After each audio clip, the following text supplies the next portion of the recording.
Well, good evening, everyone. Monday night, 8 p.m. can mean only one thing. The Online Darts Live Lounge returns. Myself, Phil Bars, and Dan Simpson are here for the next couple of hours, keeping you company, talking all things darts. As the nights draw in, this is the first time we've gone live for a while that it's dark outside, Dan. The good time of year is here. Yeah, it is. Do you know, it's funny you should say that. I was just thinking. So I went just before I came on here, I went upstairs and I'd said to Billy that because I keep like dad things, I keep telling him off for not opening his curtains. So I'd stuck my head on his room. I was like, "Will you get those curtains open?" He went, "They are, Dad. It's just got dark." And I was like, "Oh, we've hit that time of year. It's 8 p.m. It's dark again. Yeah, it's starting to It's coming in a little bit early. It's feeling a bit autumnal up here in the northeast. I don't know what the weather's like down there, but it's definitely feeling a little bit autumnal up in Teesside. Some might say, are you asking me to step in? Oh, I think you've already stepped, mate, haven't you? Let's be honest. we're a whole week into September, so you've probably you would have stepped in and out more than once by now. You'd been stepping in and out like the okey cokey. But other than that, you all good? Yeah, smashing. Yeah, it's hard. I mean, it's hard not to be good when you're flying to Dubai in 48 hours. Like that'll take the edge off just about anything, won't it? There is that, yeah. I think I've just cut my finger on my drink bottle. Yeah, all good, mate. Yeah, busy as always. Busy weekend in darts, lots going on. I'm sort of excited and not excited about this coming weekend because whilst I am a big advocate for the fact that the World Series Finals is not and should not be a ranked major. I think it's a comical idea. It's an exhibition. But I really like the matches that it throws out. Like, I look at the bracket and I think, this looks like a really interesting tournament. And I'm not going to see very much of it because I won't be in the country. But so I'm a bit sort of mixed feelings about this weekend, which is fine. But yeah, all is well. How are things down in the southern end of the country? Are you winning? Yeah, it's all good, mate. We had a good time streaming the Euro Tour at the weekend. Really good numbers. Some really, really good things from that. Some new people found us, which is always a plus. And they got involved in the chat room. Like, why wouldn't you? So that is all good. At the end of the show, we will reveal next week's guest. You'll be a bit gutted because you're not here, but we've got a really good guest for next week, which we'll reveal. Right. It just means I'm not here in this seat. Depending on how good the guest is, I can get in this from anywhere in the world. I could be dialing in from the Burj Khalifa. If the guest is good enough, I'll be there, Philip. Don't you worry about that. I think it might get you dialing in then. Let's see what we can do. Let's jump into the chat room and say hi to everyone. Scott, how are we doing? Daniel is in. Del, happy birthday as well, mate. We will talk about the Dev Tour, and I'm not going to be too kind on it. Not the players, but again, that ugly rule is showing its head. Maliki, how are we doing? Warren is in. Michael, how do? From America, vacation in Liverpool. Nice, mate. James, how we doing? Jonathan, Adam is in. How we doing? Vacation in Liverpool from America. You need to have a word with your travel agent, my friend. You need to probably demand some money back in some sort of recompense. Wayne is in. Kate is in. Of course, Rob is in. How we doing, buddy? How we doing, Connor? Antoinette, Quinton. Jason says, hi, Phil and Dan. How we doing, buddy? How we doing, Mark? Hell knows. Yeah, he knows the time of year. And for all those asking, I put it in our RED chat, so it's no secret. Yes, I've spent the last 2 hours listening to Magic Christmas in the office, and I'm not even sorry. How we doing, Nick? How we doing? Lots of James. How we doing? Tom's life. How do? Jonathan. I tell you, the chat room's ran. Seamus, how we doing, buddy?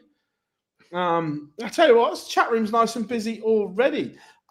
Let's jump straight into the weekend's action, and the world number one returns from a summer hiatus, having a nice sabbatical with his family and comes back as if nothing has changed. Anthony, how are we doing, my friend? The one and only Mr. Eugenia is in from the great state of Texas in North America. However, we know the one and only. He is a New Yorker, the greatest city in the world. But look, Luke Humphries took some time off after the World Series, went match play down under, cleared off for 2.5 weeks with his family, comes back and win titles. It's what world number ones do. And at times, look, in round one, yes, he was ropey. There was a bit of rust. But as the tournament went on, the boy, clutch. Yeah, I think really, really important and perfect timing. There's we talk all about doing the right things at the right time, and we often talk about that in a game, in a match. We talk about that and we use that phrase a lot. But we've spoke loads in recent weeks about where we're at in the calendar, in the time of year and what's coming up and what a time of year this is to just remind everybody who you are and what you do, and just make sure that you even just for yourself, you reestablish that just reminder to you and everybody else that, yes, the news might be talking about a few, these other people, they might get more column inches and their photos might be a bit more prevalent on social media, but I'm still the world number one and I'll still win when I'm at it. And I think it was a perfectly timed performance. Yeah, like you say, it was a bit shaky, just mid-80s average. I think he got away with one a little bit because I think if he had have met the Dirk van Duijvenbode that played in the first round against Cordecker, then I don't think Humphries beats that version of Dirk van Duijvenbode. And I think he was quite lucky in his first game to catch Dirk, to be honest, his form fell off a cliff. There was an 18-point difference in his average from his first game. Dirk wasn't at the races, and Luke benefited from that. But from there, he just kicked on and carried on to improve. I thought the performance against Wessel Nijman was absolutely superb, like a proper champion's performance. That real world number one. Did he do the Jay-Z public service announcement? Let me reintroduce myself. Yeah, and you know what? If he, I think there'll be lots of. I needed that. Like I needed a reminder of where who he is. And it sounds terrible for someone who watches as much darts as I do. But he has been missing a little bit, and he's had a bit of time off. And then we've seen. We've seen early exits in tournaments where we didn't expect it recently, and I'll have to put my hands up. And whilst I did think that he was going to get through Dirk and Schindler, I didn't have a bet. But if I'd have been putting my 50 pence, or if I'd have done a little lacquer through, I don't think I'd have backed him to beat that Nijman. I don't think I'd have backed him to beat Wade, and I don't think I'd have backed him to beat Rock. I think those 3 games, whilst he is an amazing player. He's hit 3 of the most informed players in the world. And these are the players that have been winning games highly impressively, while Luke Humphries hasn't over the last couple of months. And they are arguably, if you take Luke Littler out, they're the 3 most informed players on the planet. And he worked his way through them one after the other. Really, really impressive. A highly impressive tournament. Really good and like I say, perfect timing in terms of the calendar. These big telly tournaments are going to come thick and fast. There's in the space of the next 8 weeks, we've got 3. It's a big couple of months, and then before you know it, we're all off down to the Palace, aren't we? The calendar moves very quickly from September. It was the Wessel game because he was 5-3 down. And the 3 legs were absolutely clutch from Humphries. That it was like, yes, that's the world number one. He's back. And we saw him give it some, which I love. I love it when players give it some. He gave it plenty. And it was like, hang on a minute. I'm here. I am world number one. And yes, Littler may take that crown because I'm defending 800 grand. However, he ain't having it easy. No, not at all. Like I say, I think it was perfectly timed. Not just right things at the right time in matches, but that we've talked in previous years where we've just seen players. This is like a key time, and we have seen, haven't we, at the end of the summer, the very best in the world. Michael van Gerwen used to be an expert at coming good about now. Regardless of what had happened at the beginning of the year and how the match played gone and everything like. He could get into this rhythm from sort of mid-September where he just kept pulling results, kept beating people. It didn't matter how many he was behind by. He just keep winning, and the very best players in the world can do that. And Luke Humphries is, of course, one of the very best players in the world. Yeah, Joel, how we doing? Stu is in. How we doing, my friends? Look, let's go and dive into some other players that had big performances this weekend. Josh Rock, 2 finals in a row on the Euro Tour. The manner of the performances, is he just rubber stamping that place in the Prem next year? It's more the manner of the performances. It's the eye-catching stuff. It's the big averages. It's the 180s. It's what the Premier League is all about. Yes. Yeah. I mean, yes, he is. I still think that at the minute he continues to do a lot of his best work where this is just how it is, I'm afraid. He's doing a lot of his best work where the majority of the world isn't watching, because he is doing it not on live TV on Sky. You're looking for the proper darts fans to be watching these events live. But he's certainly making an impression, within that darts world, and you've got to be thinking that the PDC are looking very closely at what he's producing and the way that he's playing.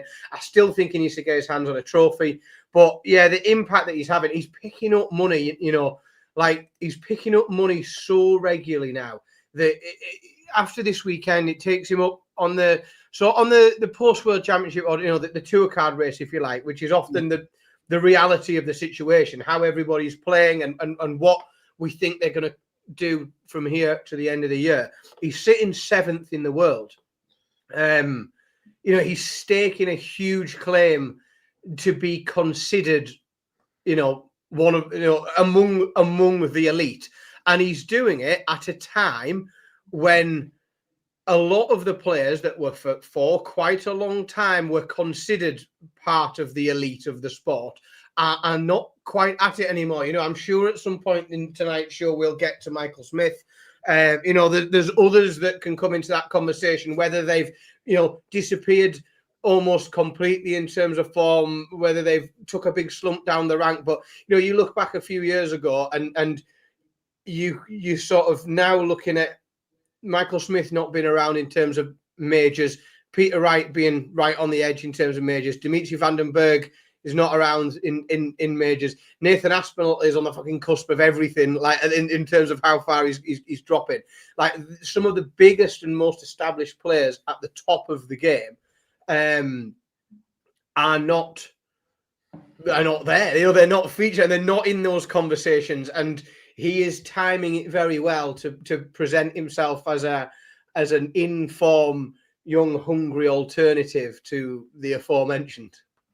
How we doing, Charlie? How we doing, Dylan? How we doing, Scott? We'll talk about Snakey in a minute. Adam says, hands on a trophy. What are you saying, Dan?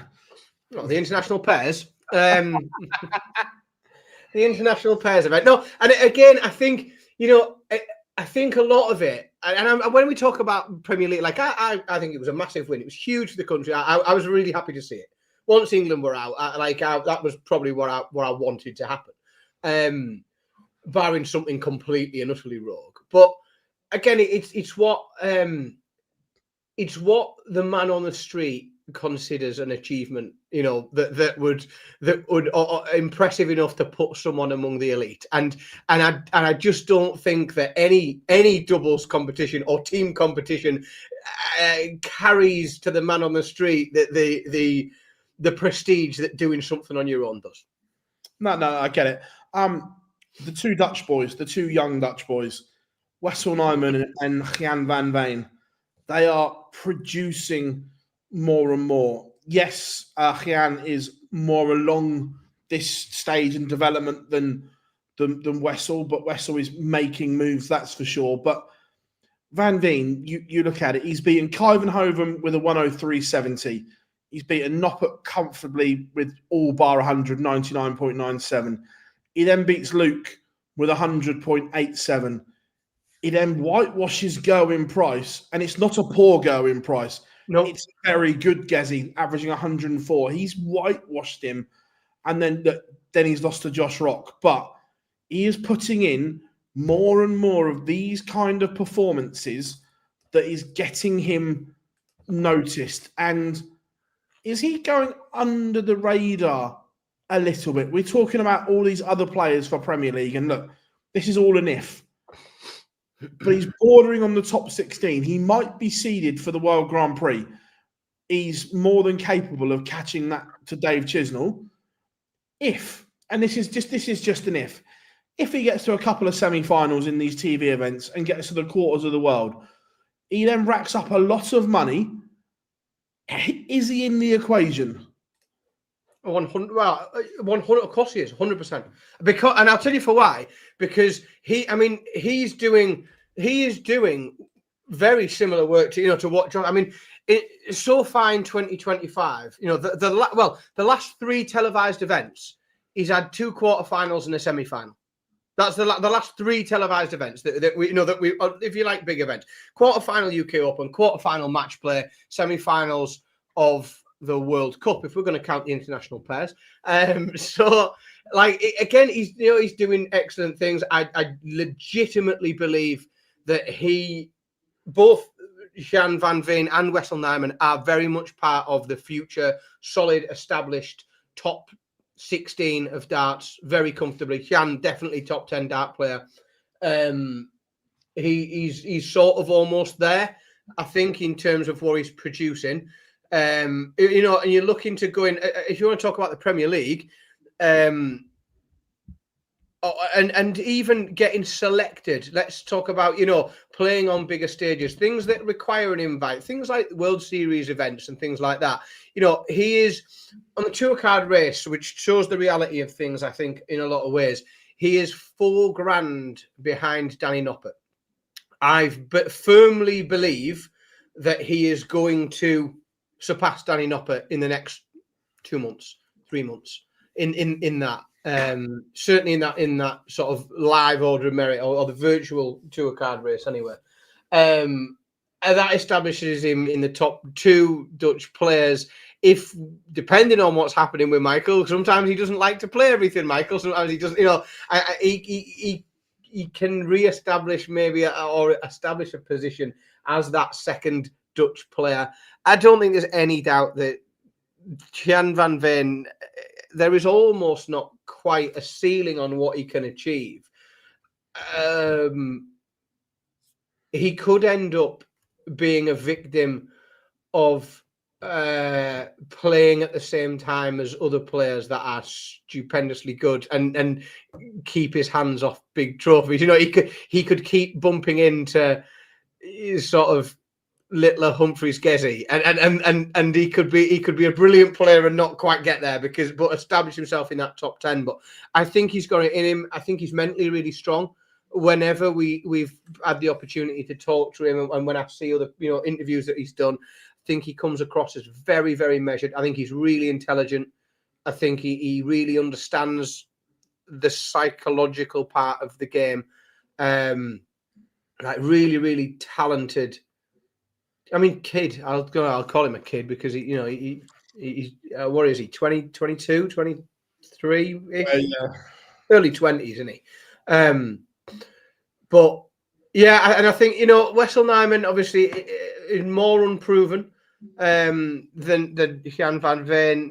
There are those that will continue to have a view on his inclusion. In darts in general, there are people that have a very strong view on his inclusion in any form of darts.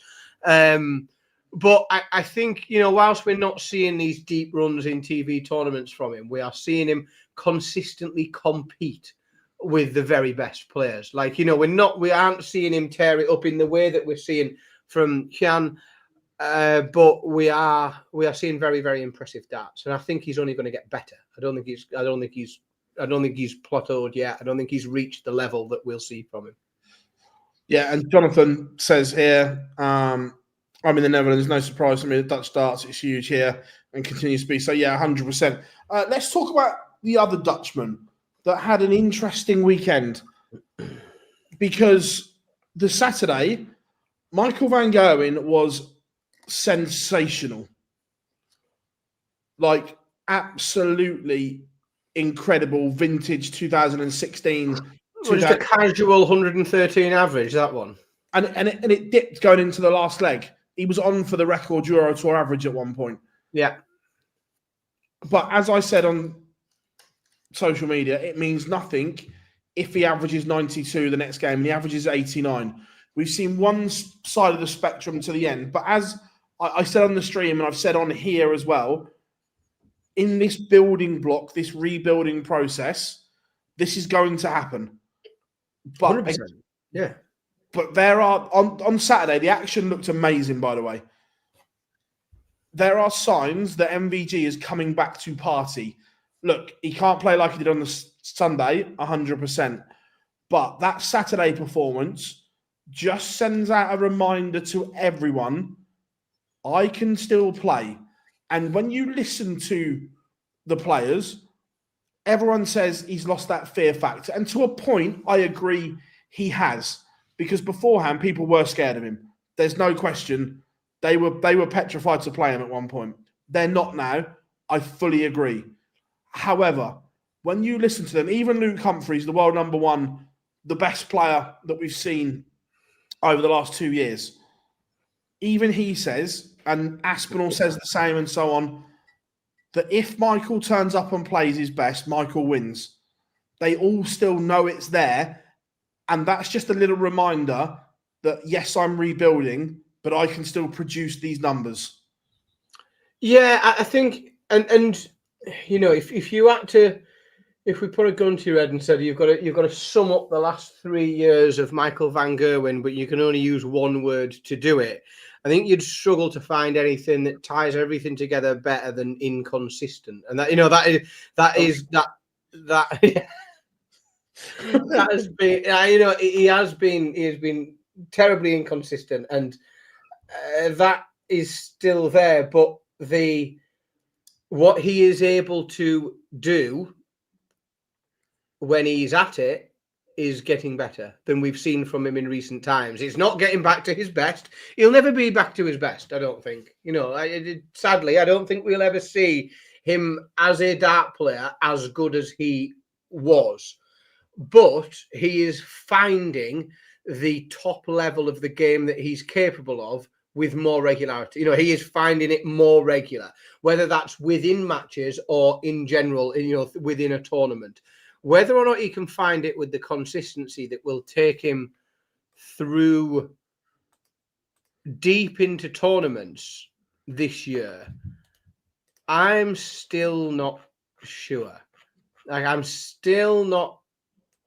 Whilst we've seen a lot, and we have seen a lot from him, and it seems absurd, and I still think it's almost like I had some sort of fever dream that, and I think we forget. It's easy to forget he was in the final of the World Championships. I think it's very, very easy to forget that happened, because it feels like before and after that, right through the back end of last year, that sort of what we're going into now as we talk, the busy season, we saw like first round exit at the Grand Prix, first round exit Players Championship final, round robin first round exit at the Grand Slam, only made the second round of the European. The back end of last year, you got nowhere, and then made a final of the World Championship, and then we've had virtually nothing since, and it's because it's inconsistent. The jury is still out for me. I think there are too many players playing too well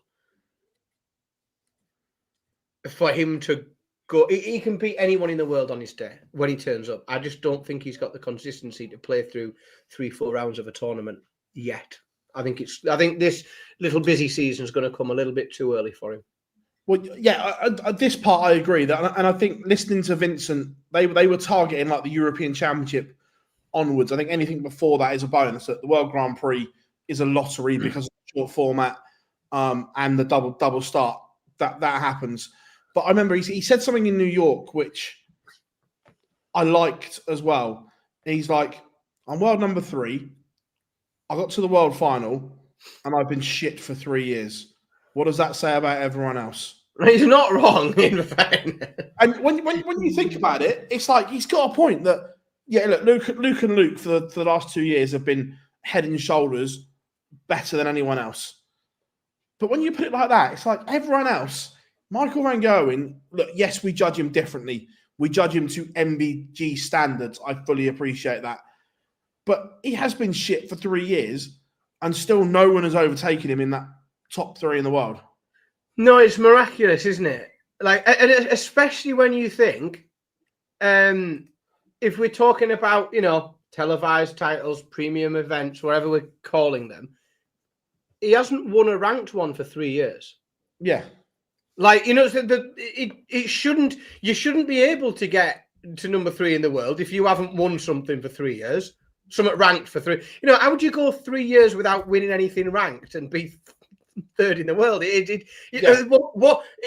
Any conventional answer to that, normally the sensible, informed answer would be, how do you get to number 3 in the world having not won a ranking event? And the answer would be, with great consistency. You must be playing. Like, the only answer would normally be, well, yes, he's not winning, but he's obviously playing really consistent. You think, well, he's fucking not at all. He's nowhere. He's not playing consistent in any way. So it's a bit puzzling, and you have to really study his record for the last couple of years to try and pick out how that I think it's a miraculous achievement. He's done very, very well to have gone through the spell that he has, played in the way that he has. Some of the times that we've seen him where he's been, God, I remember being, where were we? Exeter, Premier League, in the venue. Yeah. Will have been 2 years ago, watching that action and thinking, oh my God, he's going to have to retire. I remember literally seeing it in person where you can really see the action had gone. It was the way that his body was moving on the stage. And I genuinely thought, literally thought to myself, how the hell does he come back from this? He's going to have to retire. And then you think, well, since then, he's maintained number 3 in the world. And that is, like you say, if he catches it and if he can find enough consistency and regularity of I don't know, that just being able to find form and he wins a trophy. I do think it's terrifying to everyone if he gets his hands on a pot, because I think he's a habitual winner. He's an habitual winner, and I think if he gets his hand on a ranked title on the telly, that's terrifying for everybody else, because I do think a switch will flick in his head and he'll think, well, fuck this, I can just still do it, can I? That's what I do. Yeah. I don't mind the talking down to other players. Well, we're going to come on to that kind of thing later on in the show, because there were some good points. How are we doing now? Hope you are good. Peter Wright was an interesting one. He beat Benjamin Prattnamar, and it was an awful game. And everyone saw my social media post. I was clicking away. And but by the way, first of all, Peter looks incredible. Lost a load of weight. He looks really good. But the change in his stance, he'd moved over. And I was like, oh, okay. Got the 2 pictures up, and he'd moved over considerably. And then on the Sunday, he'd moved back. I was like, oh, I wonder if someone showed him my tweet. And he played much better, stood back where he won his first world title. Just simple little tweaks. And this is why players should have coaching, and there should be coaches involved. We've talked about it, haven't we? We've talked a lot about coaches. It's another set of eyes that you can't see what you're doing wrong and so on. And I thought Peter played well. Yeah, yes, he's lost to Stephen Bunting, but he's averaged 95. There was a couple of ton-topping finishes. again, we talk about consistency. That good game is still in Peter Wright. It's doing it consistently. Yeah, and I also think, like, when we talked a little bit about it, I think it was last week we talked about it in terms of Michael, in that it's so important for these two players especially to be finding. They both know that they can hit a treble 20 and take the checkouts. Like, they know it. They have been at the very, very, very top of the game. Arguably Michael, it's not questionable, but two of the greatest players ever. Peter Wright is in a lot of people's conversation of the top few players ever. And I think it's so important for them to keep being successful and playing well on the big stage, in front of the big crowd, working their way through tournaments. And Peter is suffering a little bit like Michael is at the minute. He's not able to do a lot of that work that he needs to do because he's not getting enough time, because he's going out too early. He's getting one game and he's getting two games and he's beating it. And that I think is arrested Michael's development as well, is that lack of time on stage. He's not getting 3-4 games in a tournament to work on things and get back on the stage and try this and try that and work through tough bits. I think he's getting on, it's not quite feeling right, and then he's on the bus home. And then I think that Peter's suffering, I think, from that a little bit as well. It's just that lack of game time and competitive darts on a stage. And it's going to get even worse for Peter if, like we were doing all the, we'll carry on up and down the ladders, if he stops being automatically qualified for everything and he's having to try and hunt around to get there in the first place, I think he'll suffer even more from just a lack of, I'd call it match fitness if it was football, that being on the stage in front of a big crowd and playing the level that you can, I think is a big risk. Yeah, evening, Big Johnny. Hope you're good. How are we doing, Nels?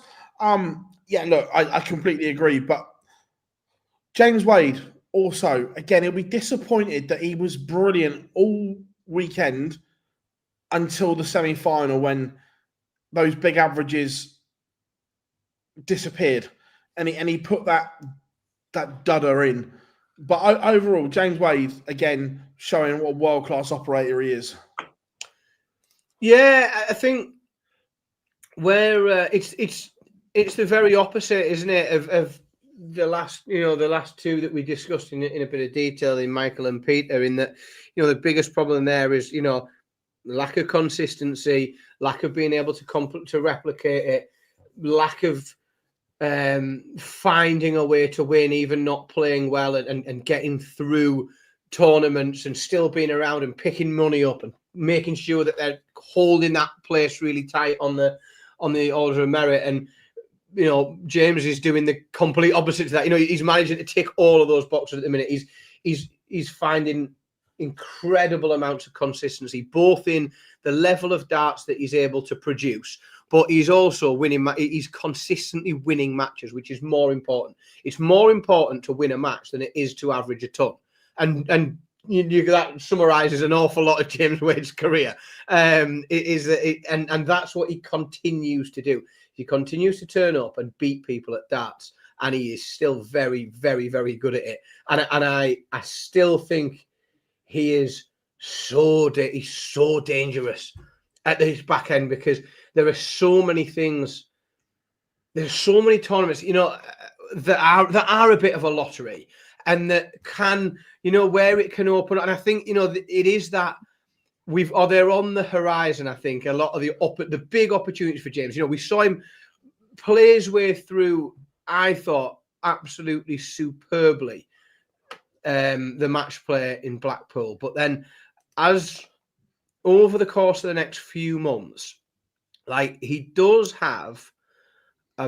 has a naughty draw. Does he not? Yeah, he has an incredibly naughty. He has the naughtiest of draws this coming weekend, because he plays Luke Humphries in the opening game. However, if he beats Luke Humphries in that opening game, then he's in the semi-final. 100, like, I guarantee it. If he beats Luke Humphries in that opening game, James Wade's in a semi-final. We've then got a number of tournaments coming up, which are completely batshit. You know, we've got double in, of which, like, oh, that's a complete lottery, but he's fucking good at hitting doubles. And then, and then you look at Players Championship finals. You know, everything on the horizon. I think, oh, bloody hell, he could win that. He could win that. He could, like, yeah, terrifying. I think for other players. Well, it's an interesting. By the way, the crowd in Prague were incredible at the weekend. The atmosphere was electric. But there was a talking point that came up over and over again at the weekend. Oh, I thought you were going to bring up the James Wade double then. Oh, the James Wade lookalike was hilarious. I'll give you that. that was top work. That was excellent from the James Wade double, who did actually look more like James Wade than James Wade did at the weekend. I think it was very impressive. The time of the James Wade walk-on, but it came up a lot on social media. So I timed the semi-final walk-on. Luke Humphries took 38 seconds to get from the top of the walk-on to the stage. Yeah. James Wade took 2 minutes, 36 seconds. Yeah, I love it. And it isn't. I know that frustrates some people. And for me, nah, I'm not. I think, yeah, fine. So first of all, all right, few scenarios, right? I mean,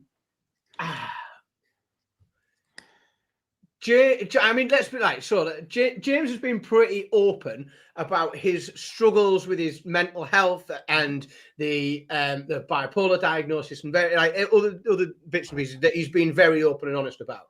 And I take some encouragement, and it gives me a little bit of a warm feeling, if I'm really honest, when I see that walk on, because I don't think that a walk on that is like that is so interactive with the crowd and engages with as many people is the behavior of a man who isn't happy and isn't enjoying what's going on. And like, I just don't think, if you aren't enjoying what you're doing, if you're not enjoying that, then you're not going to interact. You're not going to make the effort, and you're not going to. So then I think, well, like, that's really good. I think that's really positive. I also think he's winning loads of darts matches, and he's winning more darts matches than virtually everybody else at the minute. There's only a couple of people winning more darts matches than him. Therefore, whatever he's doing is working. Whatever he's doing is working for him, and it's everybody else's fucking problem to come up with a way to try and beat him, because at the minute they're struggling to. And then third, I think if I ever had the opportunity to walk into an arena with a load of people clapping me along to one of my favourite songs, you ain't getting me down there in under 10 minutes. I'm high-fiving everybody on the way in. I'm shaking hands with people. I'm going to sign every autograph. Like, I just think it's very difficult for me to sort of shit on it. I know that it frustrates some people, because some people will say, what I see is, you know, it's impolite to the opponent. Leave your opponent stood around. I would say that with loads of other stuff, like and we say it loads of times, like, it's got nothing to do with the player. That, like, if it's a problem and it's deemed a problem, then the PDC need to intervene and put a time limit on it. And then you have a certain amount of time to get to the stage. And I know that there are people that campaign, they want that. They want a certain amount of time to get from A to B. I just think, fucking stop being boring. Like, we want more. Like, we want more interaction from players. We want better walk-ons. It's not. And I also know that taking that view knocks loads of people off, so I'm happy to hold it. It is interesting, and I don't know, because we saw Aspinall going like this at his watch. The cameraman caught him. Yeah, right. So what I would say to that, right, is I think of everyone in the world who's entitled to do that, like, Nathan Aspinall is not, because Nathan Aspinall's walk-on is one of the longest walk-ons in darts, because it doesn't fucking stop when he gets onto the stage. And that, I would just say, like, those in glass houses, mate, because if he wants it the walk on quicker, then when Nathan Aspinall gets onto the stage, just knock his music off then.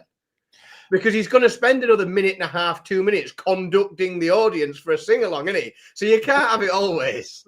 But this was what I'm about to say. How long the music on is a director-producer decision for TV. Signing hundreds of autographs isn't. I'm not saying one's right and one's wrong. I'm just saying there are two different scenarios. Yeah, they are. But again, I still think it's quite fun. I don't dislike it. I know some do, but I have no problem with it at all. There was one quite sad note as well. Obviously, the passing of Jamie Harvey, Brave Dart, one of the founding members of the WDC, which then became the PDC. Passing away at the age of 70. So condolences to Jamie Harvey's family at this very, very sad time. And another one of the founding members sadly leaves us. Yeah, very, very sad. It's difficult to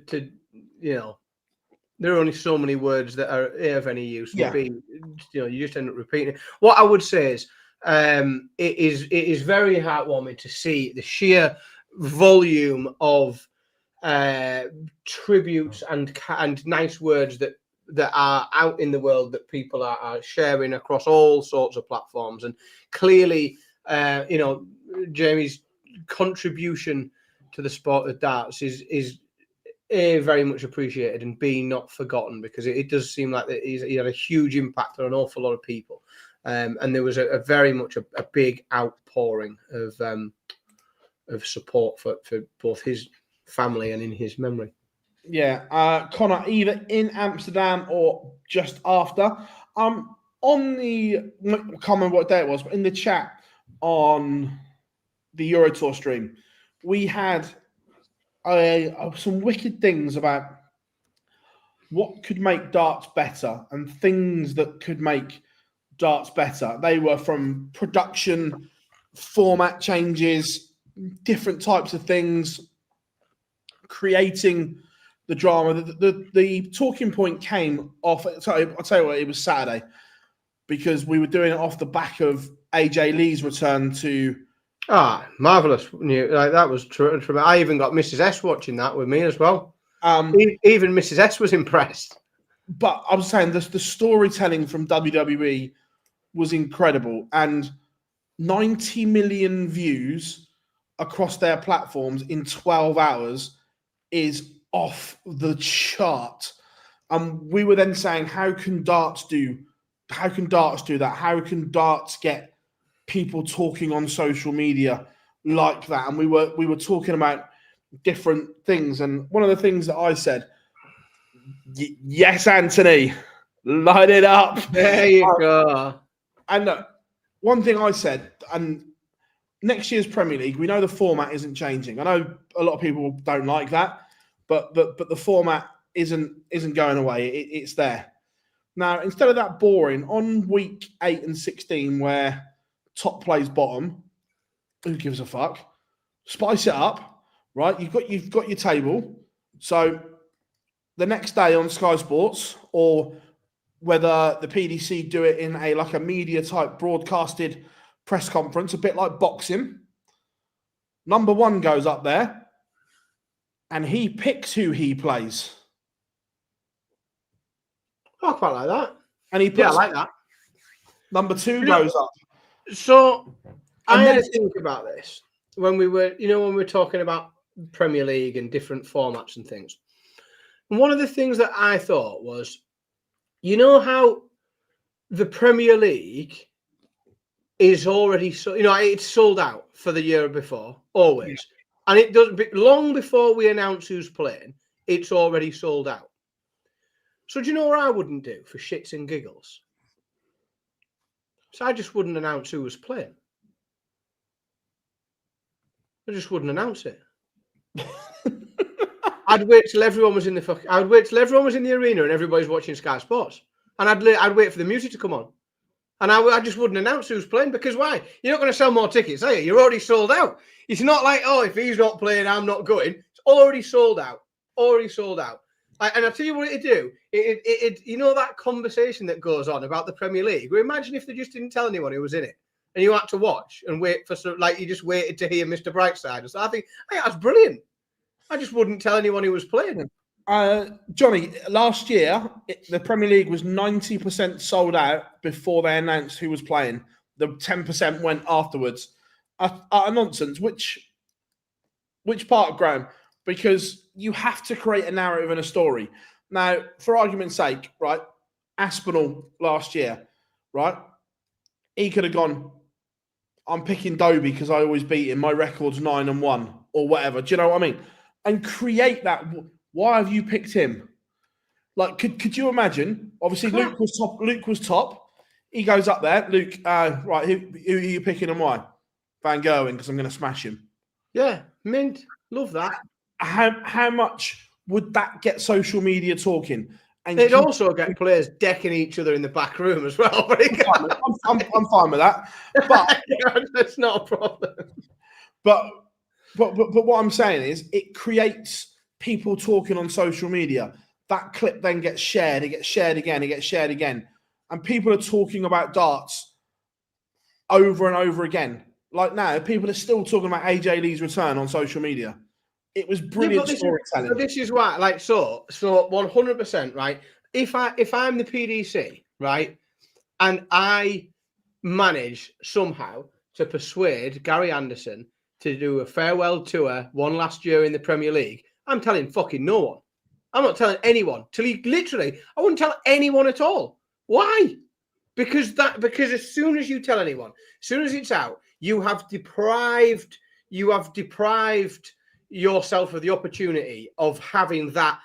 People, that's what people want to see. And I promise, in terms of clicks, metrics, people paying attention, I guarantee you, if you have 2 videos that get shared that day, if you do that, if you keep your Premier League lineup secret and Gary Anderson's music plays and he comes out to play, you will have more views on the video in which Gary Anderson is revealed live to an arena than you will on the video that shows Gary Anderson hitting the winning double on the match.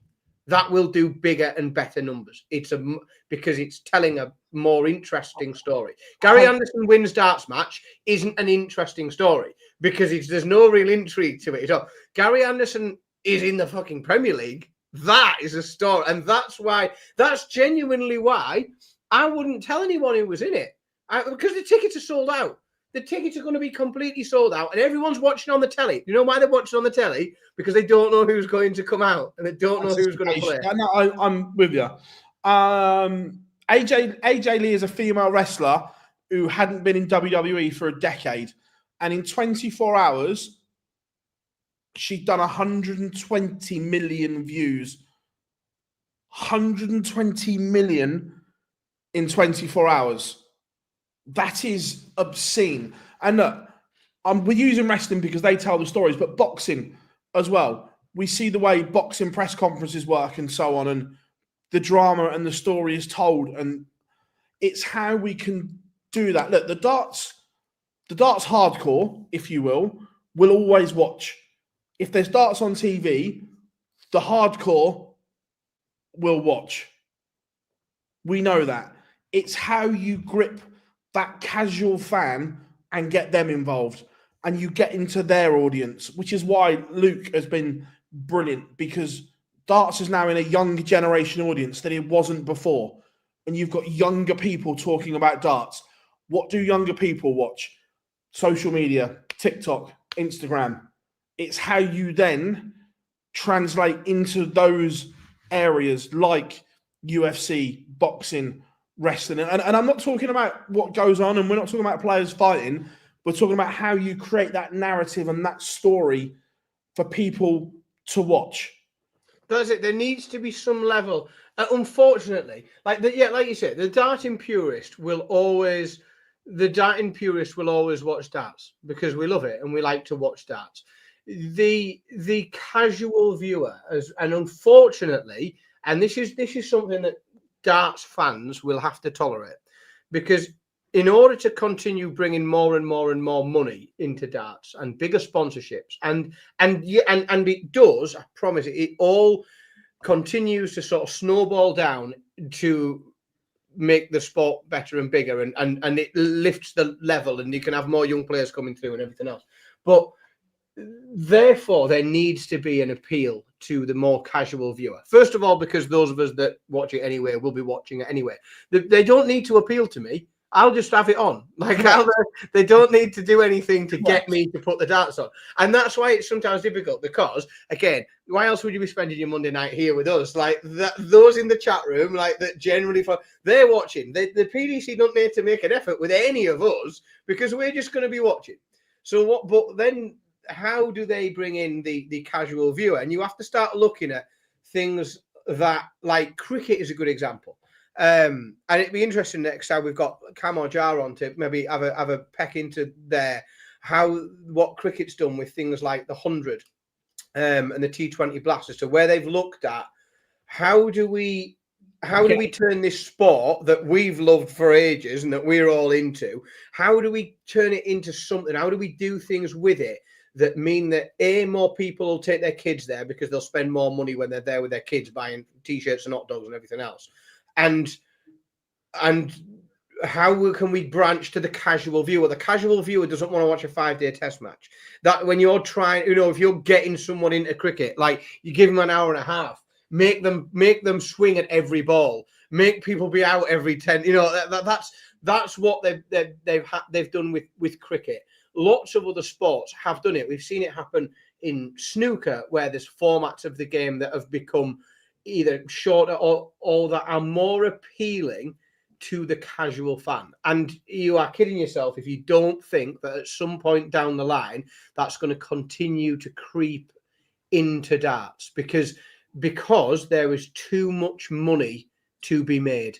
There are too many big sponsorships to be brought to the table, and there's too much money to be made to not focus upon the casual fan, because the rest of us that have always been here will always be here. We'll still be tuning in.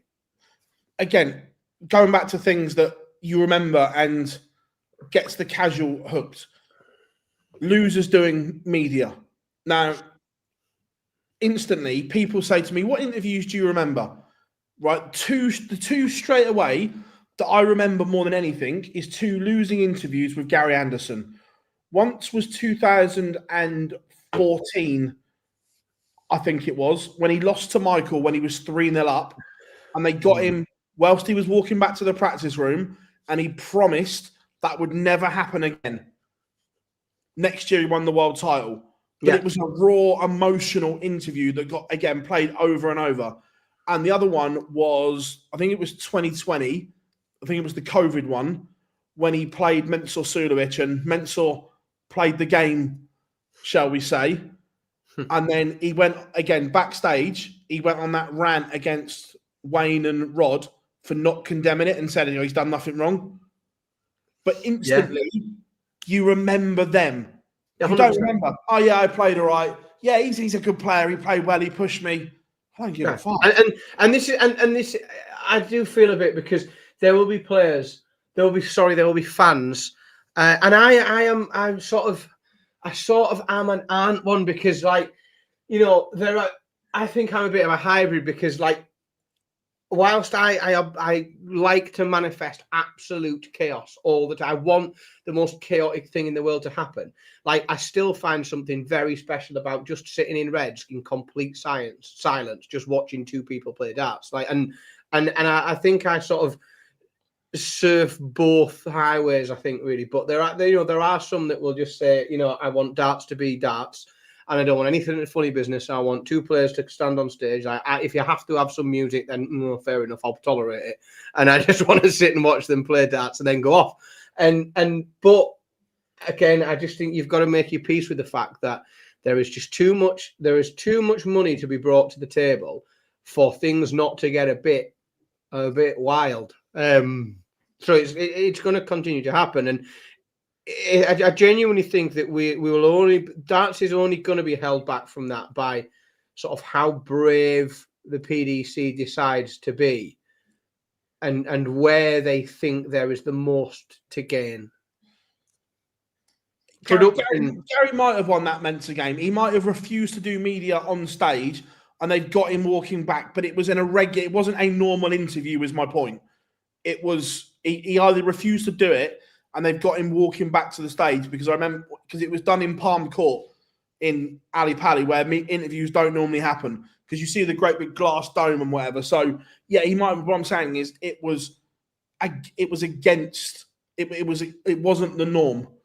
Is the thing. And like I say, we're not saying that you interfere on the stage, but before the players get on the stage, or when they get off the stage, you can create drama, you can create a narrative to make people care. That's what wrestling does. Everyone knows wrestling is scripted. We're not saying it's anything, but the storytelling, regardless of who wins or loses, they get fans to buy in and care about those characters. So I think for me, the first thing that you need to do, when you want to get people, because it's anticipation, it's intrigue, I've always thought one of the strangest things that's done still now is the bulling up being done behind, off camera, if you like. I've always thought a huge missed opportunity, because you can create a narrative of how important that is, especially when you're playing short format darts and you're leaning into the breaks of throwing things. I think you can create a narrative, and also, like, for those that know how that system works and how they actually bull up, it's not just a case of two darts thrown and who's the closest. Like, there is a system to it, and that system can be pretty fucking tense. Like, especially if they start following each other with bull or outside bull, and then you think this is pretty tense. Why is this not on? And it baffles me that we still don't have that shown on TV, because for me it's like something that builds up to the match. It's quite tense. It builds a bit of anticipation. You can let your commentators do a lot of heavy lifting, leaning into how important it is and the repercussions of it, and you can have some stats going as to, like, immediately as soon as it's on TV, people care about the stats. So people care about people's bull up percentage. Like, why do we not have that? Why is that not a stat? Who wins the bull most often? Which player wins more, bull ups than anybody else? Like, I don't know why that is a stat that doesn't exist in darts, but it should. Like, of course it should. And it blows my mind that isn't featured as something that we all get to see on TV, that isn't made more of a big deal of, because it happens. So you might as well have it. You've already got the content, and again with a stat attached to it as well, because you want to be able to walk around and say that I'm the best at this. I think it's a missed opportunity. Another one that I'd like to see trialed is a triple threat darts match. Now, I think that's where you lose me a bit. But I'm not saying, but try it. I mean, pulling up becomes more important with three. And that's what I mean. Everyone goes, oh yeah, but the guy that throws third can't win. Well, he can. We've seen people miss doubles, and then the bull up become. Look, by the way, I'm not saying it works, but I'd like to see it tried. I'd like to see them doing it up. Oh yeah. I'm it is the thing, and this is what. Look, I'm not saying we try these in ranked events, but we have all these unranked events that we can try stuff in and see if they work, and try it. Is the thing. Have three of them up there playing. I mean, it's an idea, Phil. I'm not convinced it's a good one, but it is an idea. I'll give you that. By the way, I'm not saying it works, but I'd like to see something different. Like I said, I'm all for something different, and I'm all for chaos. Like, chaos is what we want. We want it to be as ridiculous and chaotic as possible. I like, and some of these ideas, exist everywhere else. I think I would like to see more formats. I've said for years I want to see a cricket tournament. I think logically it's always made more sense initially as that format, as you know, as you try and make that format more well known. I think it would make more sense to be something that comes out of North America, because I think it's a better known game over there. I was in a bar in. Oh, well, I say I was in a bar. I was in a hotel. I was in the bar of a hotel 2 weeks ago, and there was a bloke in there wanted to borrow some darts from behind the bar to play with it. A woman who'd flown over to work with him from South Africa, and he asked if she knew how to play darts, and she immediately just started playing cricket, and he was completely baffled. He'd never heard of it before. He had no idea. But that's the format of the game that she knew, and was cracking on with it straight away. But I'd like to see a cricket tournament or a bit, somewhere. I think, North America might be the place to start. Do you know, I love that. I love that. Yeah. The masked data, that's a cracking idea. But again, I'd like to see the 1 leg 1001 shootout. Yep, 100%. Like that. Fast pace, bang, bang, bang. No time to get into it. Again, like the Red Dragon Champion of Champions, the old News of the World format, manifests chaos. That's what we want. Best of 3 all the way through. It's brilliant. It's so fast to watch. That's on the board. But again, like off of it, production-wise as well, I think there's bits of darts that can move on. I mean, the problem as well. One of them as well is because in theory, it's amazing. And I don't think enough is made of it. And I don't know whether it's because, like, being bluntly, let's be really honest. It's because it's not on Sky. But like the format of the UK Open is unbelievable. It's so good. The idea that like you play a round of games and then immediately start pulling names out of the hat, and if you're in the room, like the draw's happening right in front of you, like that is unbelievable. It's amazing. But I don't think it doesn't get what it deserves because it's not on Sky. Again, like in the Grand Slam, the group games, and so on, we've seen it before. The Moda Super Series do it brilliantly. I don't want to see groups decided by average. No, nobody wants that. They're level on points and they're level on leg difference. Get up on that stage and you have a 9-dart shootout. Yes, please. Again, you think that 9-dart shootout, how much... Like, could you imagine Littler and Van Gogh involved in a 9-dart shootout? How much that clip would do on social and so on? Yeah, that's what we want, though. We want more of that. The 9-dart shootout would be good. And I say, I'm not saying we change the ranking events. Oh, but the amount of non-ranked events we have, I think we could be creative. Try something new. Try something different. There's step 1 there from Warren. Excellent point. Do that immediately. That needs to be done before we discuss any other format change. That needs to come in first. We eradicate the use of, and not just from darts either, all sporting events. It needs to be taken away from the boxing and cricket. Anywhere else it's used, it needs to just be eradicated. Yeah, I am with you there. How are we doing, Will? Good to have you in, buddy. Again, what other formats would you guys like to see? Like, we've got the World Series events. Could we make each one something different?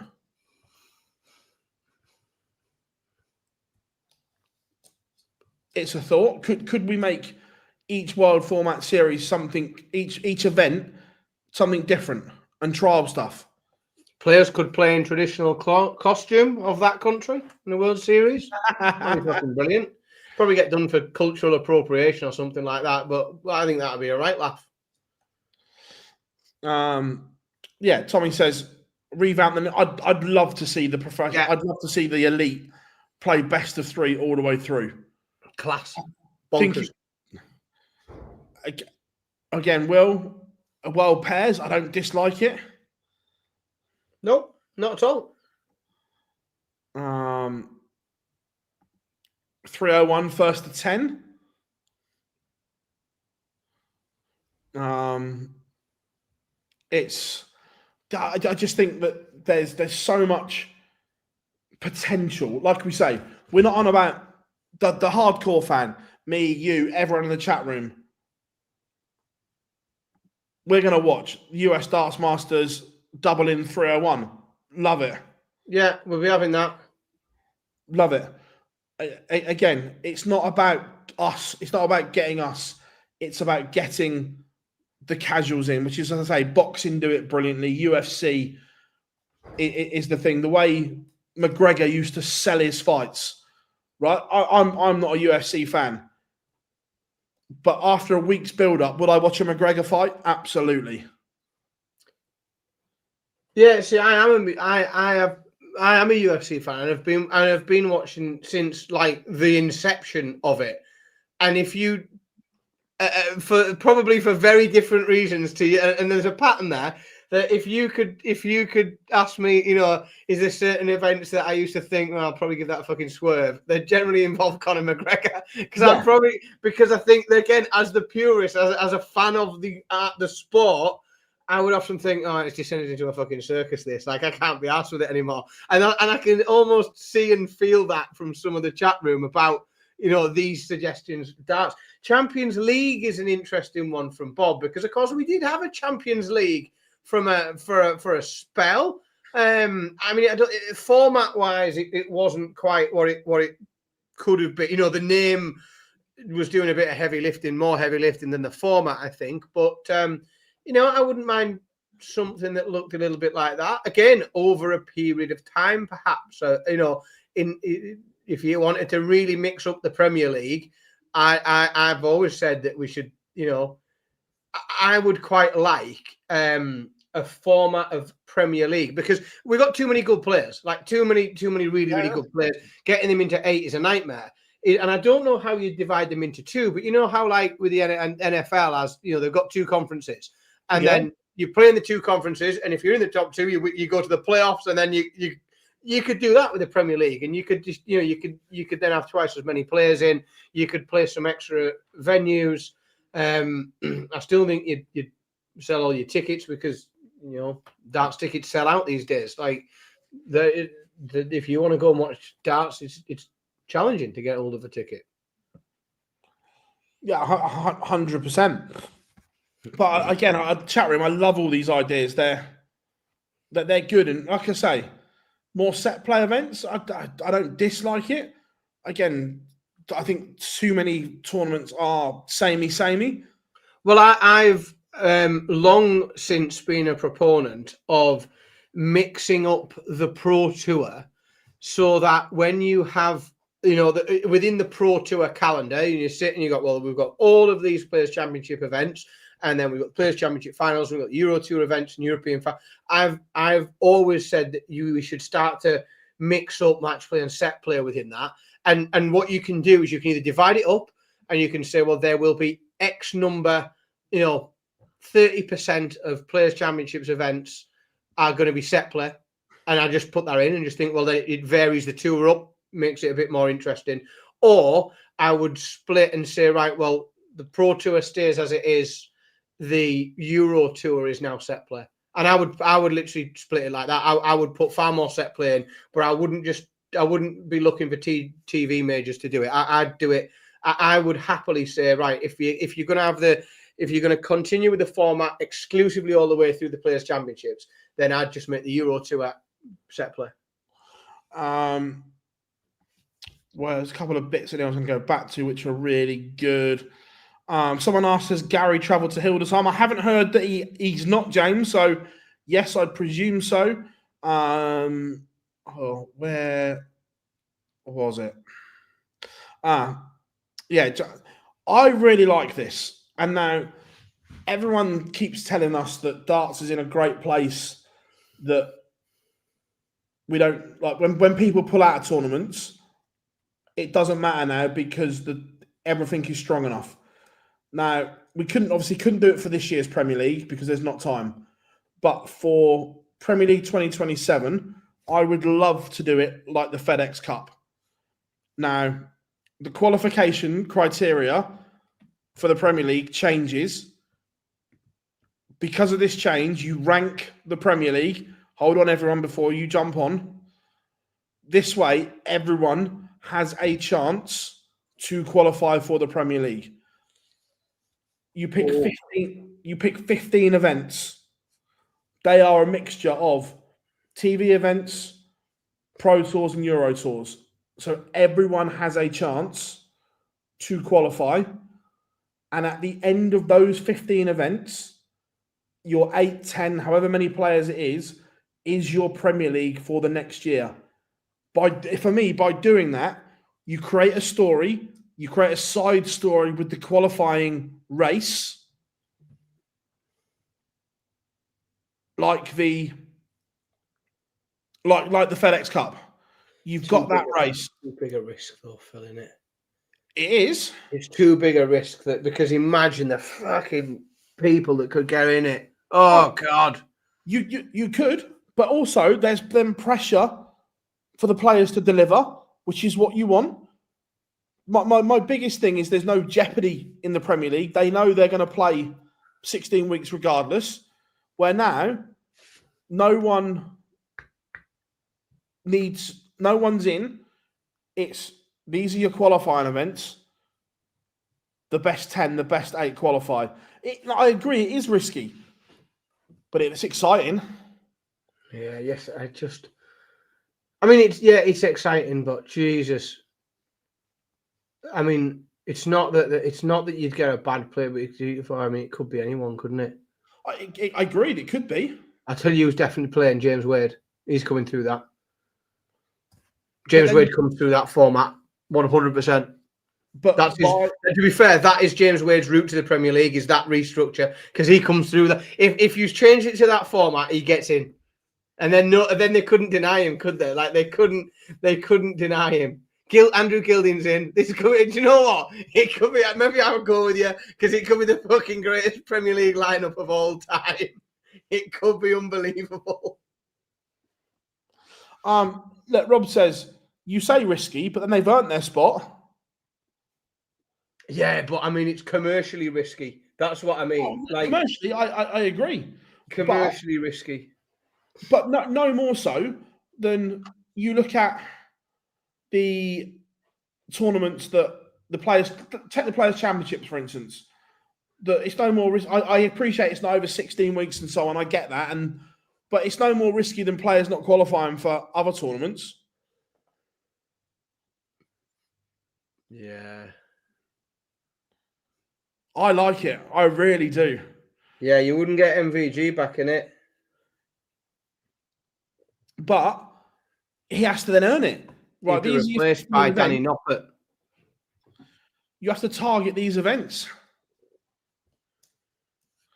We keep being told that the sport is the strongest it's ever been, and when players pull out of tournaments, it doesn't matter. You're not convinced, are you? No, I'm not convinced, mate. Not by a long shot. The only thing that would keep it fun for me, but I know it's not in the best interest of darts, is that we could have a piss funny Premier League lineup, and that intrigues me. Like, they genuinely intrigues me to think of what we could have for a Premier League lineup.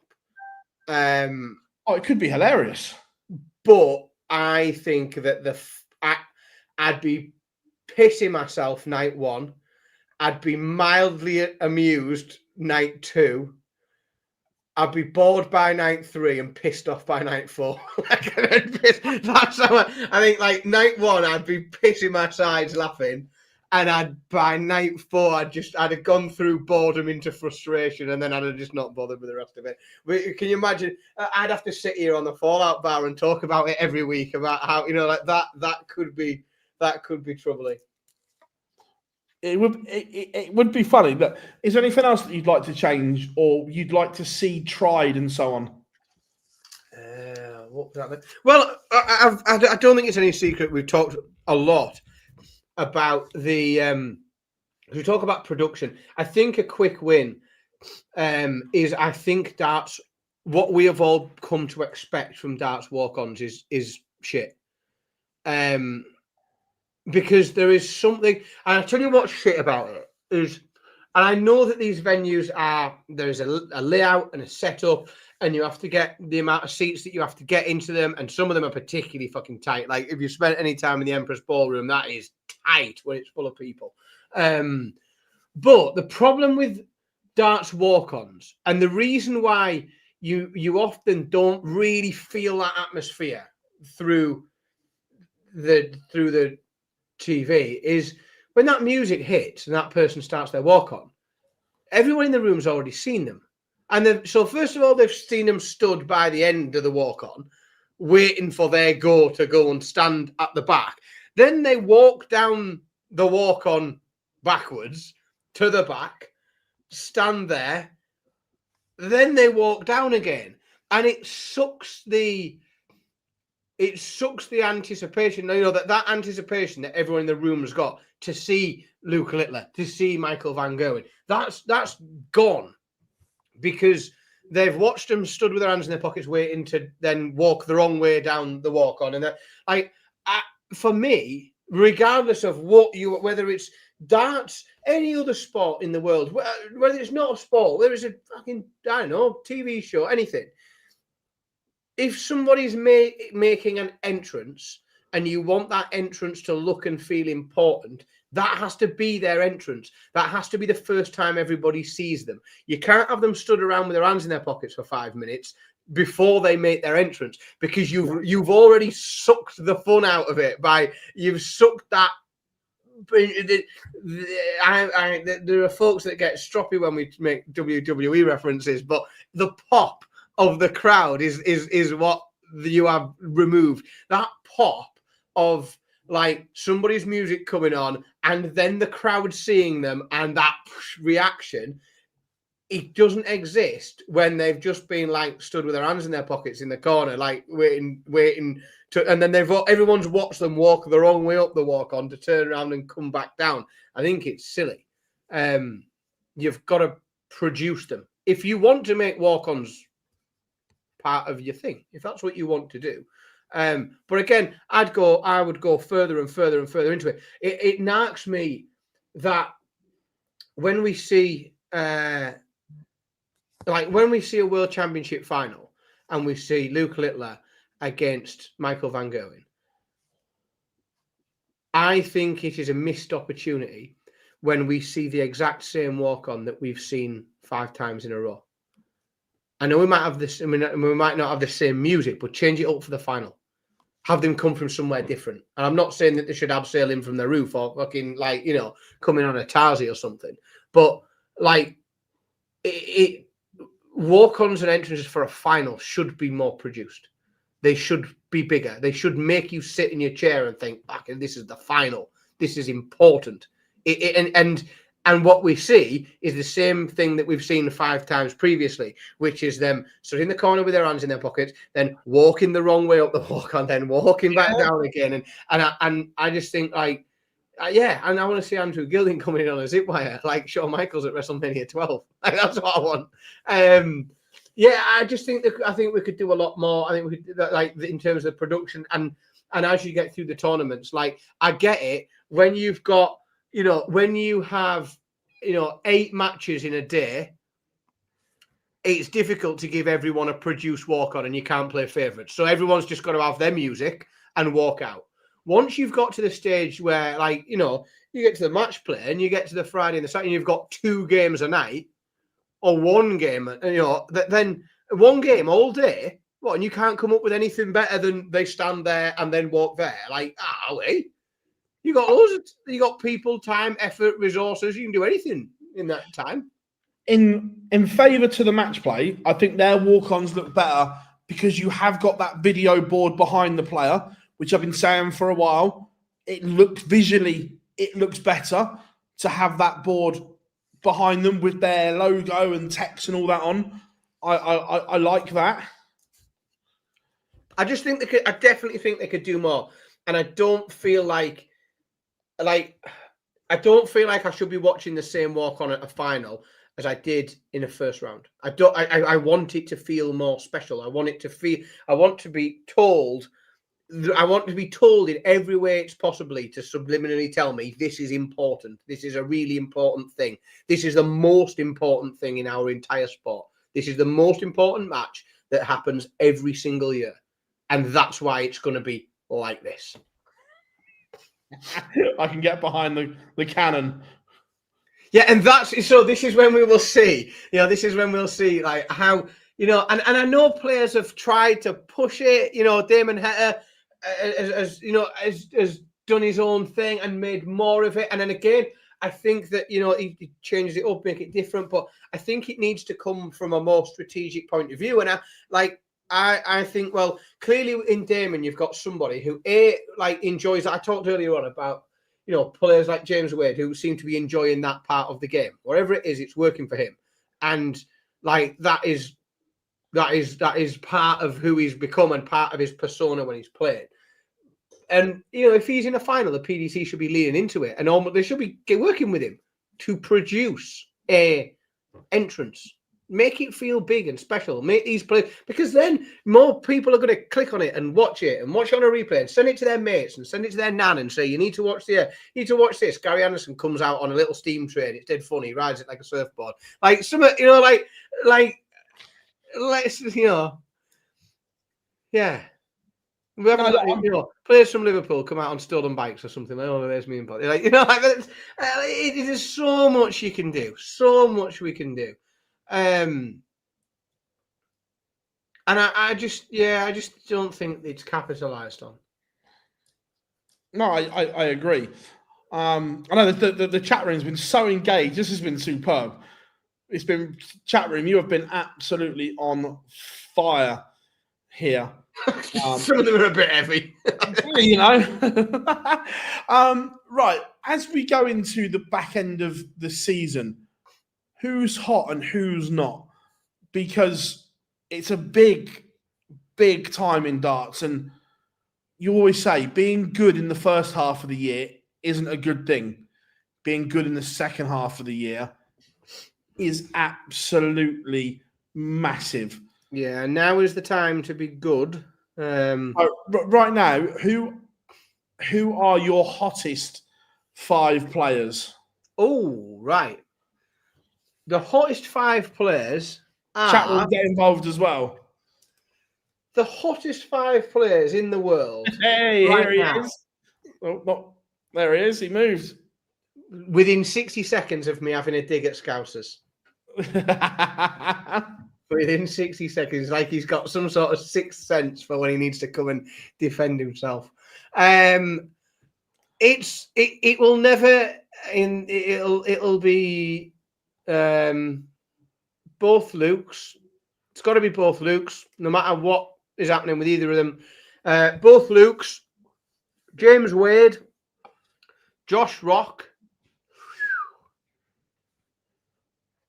and I can't decide whether that one should be. I'm tossing a coin between Van Veen and Gezi. Humphries, Littler, Rock, and Wade, 100%, and then I'll either Gezi or Van Veen. I don't want an or. I want one or the other, please. Van Veen. I don't disagree. Littler, Humphries, Rock, Wade, Van Veen. There's 5. There's the 5. Who are your 5 that are not hot right now? Well, I'll tell you. Well, what I'll give you, because I could just give you 5 lads off my darts team who've been playing shit. I'll give you 5 players who are not hot right now but should be like that, and that's the key. That's the key to this. 5 players that should be hot that are not, and it's Michael Smith, Rob Cross, Nathan Aspinall, Dimitri Vandenberg, and Peter Wright. They are all, to a man, very, very, very, very good dart players, but they are all considerably far away from the level of darts and form that they should all be achieving. So they are not hot at present, that bunch. But the reason I would highlight them is simply because we should and have come to expect so much more from them all. I know they've all got their own issues, but you've got to pick 5 names, I'm told, so there you have them. I'm going to put Chris Dobie in there. I mean, you can fuck off. I was very kind and didn't pick Michael van Gerwen, but come on. Didn't think we were going to descend into just one-upmanship, but here we go. just laid a body blow there. There we go. Yeah, even after I gave Michael a wide berth as well, I've already spent 20 minutes digging at him earlier on. I can't go in with both feet. To be fair, my 5 that are not hot: Van Gerwen, Dobie,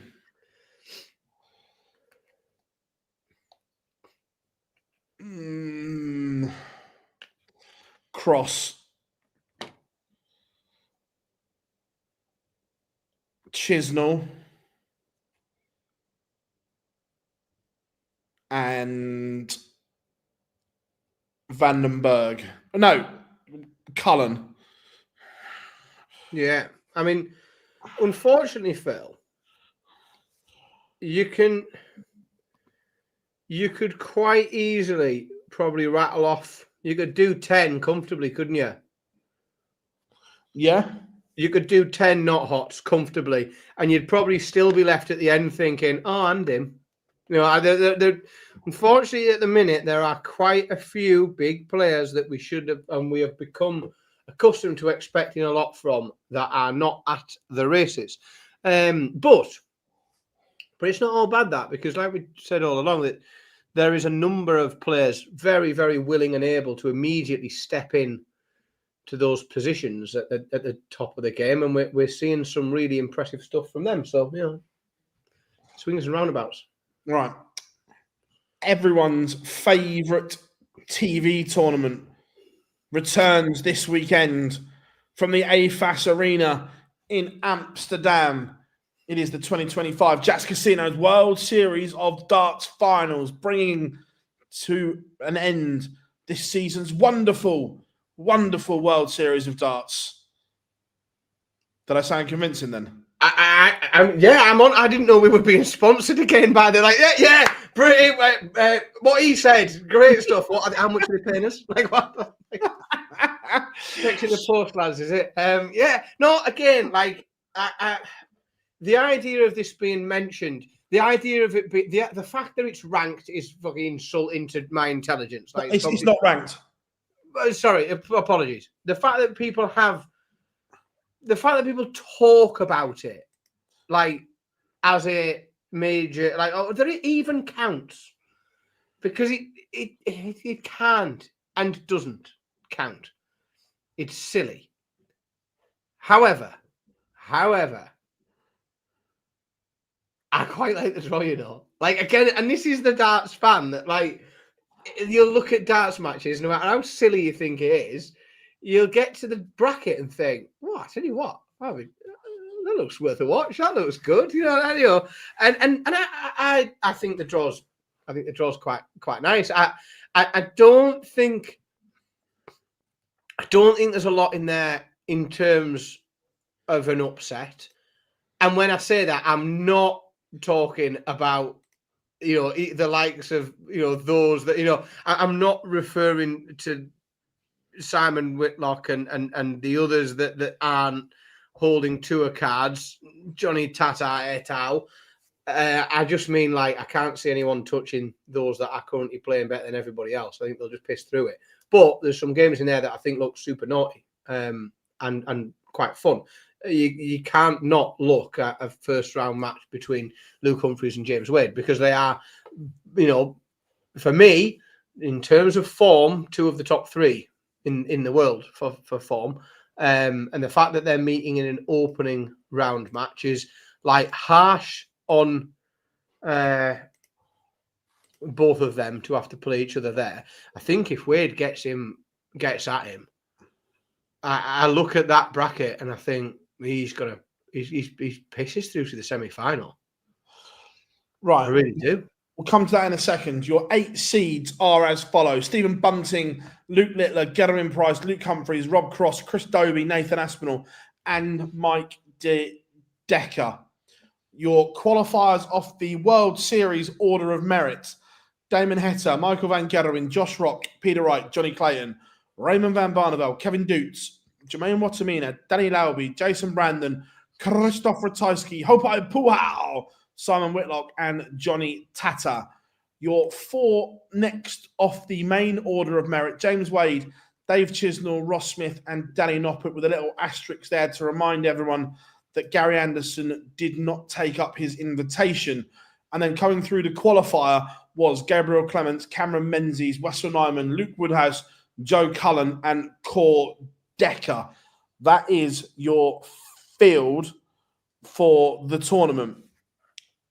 So, remember, the World Series events was Bahrain, the Dutch, shouldn't count, glorified Euro Tour, Nordic Darts Masters, US Darts Masters, Poland Darts Masters, Australian Darts Masters, and the New Zealand Darts Masters. Now, what is your tie of the opening round? And chat room, for those that don't, these are the ties: Stephen Bunting, Danny Noppert, Christoph Ratajski, Josh Rock, Mike De Decker, Gabriel Clements, Damon Heta, Joe Cullen, quarter number 1. Quarter number 2, Luke Humphries, James Wade, Kevin Dutz, Jermaine Watamina, Rob Cross, Hopai Puhau, and Wessel Nyman, Michael van Gerwen, quarter 2. Quarter 3, Luke Littler, Simon Whitlock, Johnny Clayton, Jason Brandon, Nathan Aspinall, Dave Chisnell, Johnny Tata, Ross Smith. Final quarter, Gerwen Price, Danny Lauby, Cor Decker, Raymond van Barneveld, Chris Dobie, Luke Woodhouse, and Cameron Menzies, Peter Wright. They are your quarters. I suppose the obvious standout is James Wade against Luke Humphries and probably Nyman van Gerwen.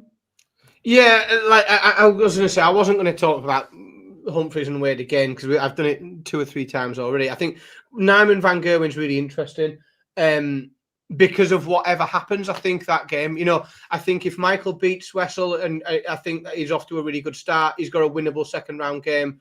And then if he wins 2 games in a row, he could start becoming a danger and get a bit of a head of steam up. Wessel, I think if Wessel wins that game, he's beating the great Michael van Gerwen, and he's like, I think whoever wins that game, it's very important for them moving through the rest of the tournament, especially because I think, with the greatest of respect to Hopai Puhau and Rob Cross, it's a winnable game. That second round match for both Wessel or Michael van Gerwen. I don't think you're a darts fan if you don't like the idea of seeing Luke Littler against Simon Whitlock on your telly. On the telly box.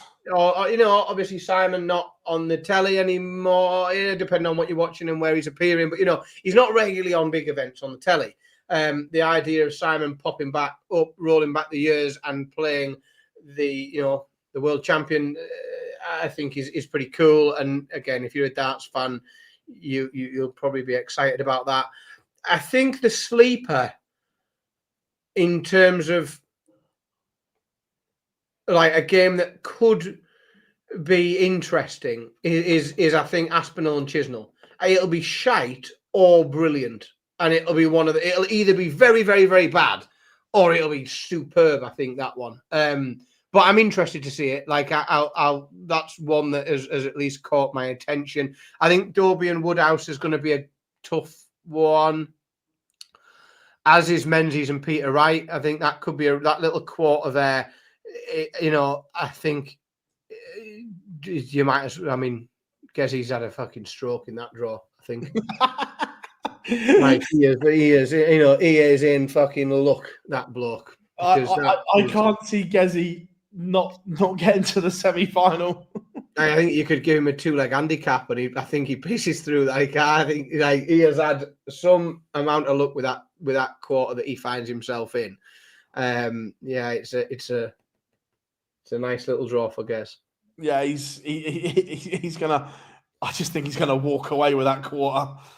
And then that could be dangerous because one or two things will happen. Either he won't have had to get involved in a proper game until he hits a semi, and then all of a sudden he's going to think, "Back in hell, he's like, I've got to start playing some darts here." Or it could be he could be just very much like sort of heckles up and winning repeatedly, bang, bang, bang, and he could be in a real groove by the time he gets into the back end of the tournament. Yeah, he's a big threat, Gezi Price, especially with that draw.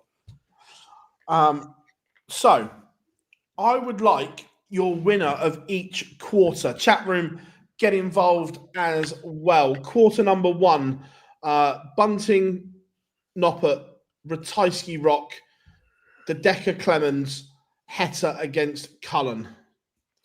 Right, quarter number 1 will be won. The semi-finalists on quarter number 1 will be Josh Rock. It's the logical choice. I agree. I think he beats Stephen Bunting in that quarterfinal. But I agree. Josh Rock. Quarter number 2, Humphries against Wade, Doots against Watamina, Cross against Puhau, Nyman against Van Gerwen. Semi-finalist from quarter number 2 will be the machine, James Wade. Interesting. I am going for the world number 1. I'm going for cool hand Luke Humphries. We can't agree all the time, can we? I just think he's the standout in there. Look, don't get me wrong, the Wade game is a massive banana skin, but I think he comes through it, and then I don't see. Do you know what seems really silly? And I don't know whether it's. I think that let's say that quarter was mixed up a bit, and let's say it was Humphries against Doots and Wade against Watamina, and that was the way that they were playing into the tournament. I think I'd be inclined to back Humphries. I think it's the fact that it's that opening game. That he might catch him cold, and Wade's been so consistent that just makes me go with Wade instead of Humphries. But I do think if it even swatched around a little bit within the quarter, I think I'd probably be more inclined to lean to Humphries. No, I get that. Quarter number 3, Littler, Whitlock, Clayton, Brandon, Aspinall, Chisnell, Tata, Ross Smith. Simon, no.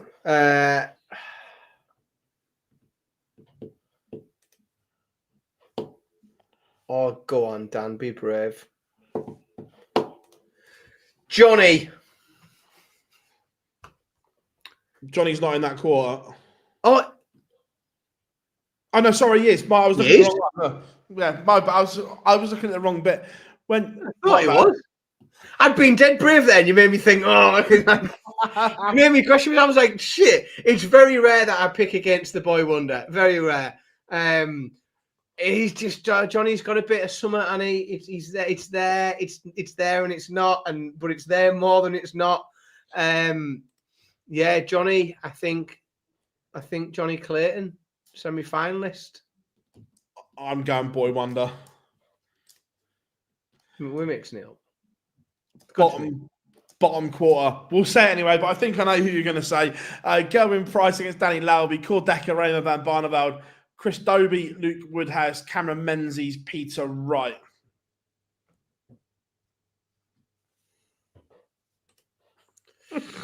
Is he Welsh? It's going to have to be. It's going to have to be. Yeah. Yeah, it is. And there's just not enough. There's not enough form in that bottom half, that bottom quarter. Every one of them is way off. It gets easy. I'm with you as well. So, from your semi-final lineups, who are you picking to lift the title in Amsterdam on Sunday night at the AFAS Arena? And who are they beating in the final? Right. So I've got Rock and Wade in one half, and I've got Johnny and Gezi, and a Welsh derby in the other half, which means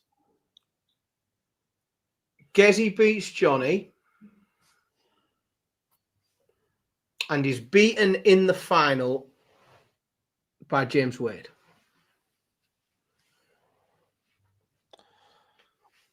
I am going. The final will be Luke Humphries against Gerwen Price. Interesting. Gerwen Price lifts the title. That do you know what? That would really put the cat amongst the pigeons, because it's a different person with their hands on a big pot in it, and we're not seeing a lot of that recently. We've not seen a lot of that at all for the last couple of years. So Yeah. A different set of hands on a pot on the telly is an interesting one. On the old telly pot. Yeah. Yeah. Dev Tour at the weekend the standard was very, very good. Enjoyed it. However, the ugly headness of the... And by the way, before we talk about this is not the players' fault, and not for 1 minute are we saying the players are to blame, and we're not saying they're bad players or anything like that. It's the rules. But there was some really good stuff from players like Charlie Manby that doesn't have a tour card and so on. But then also the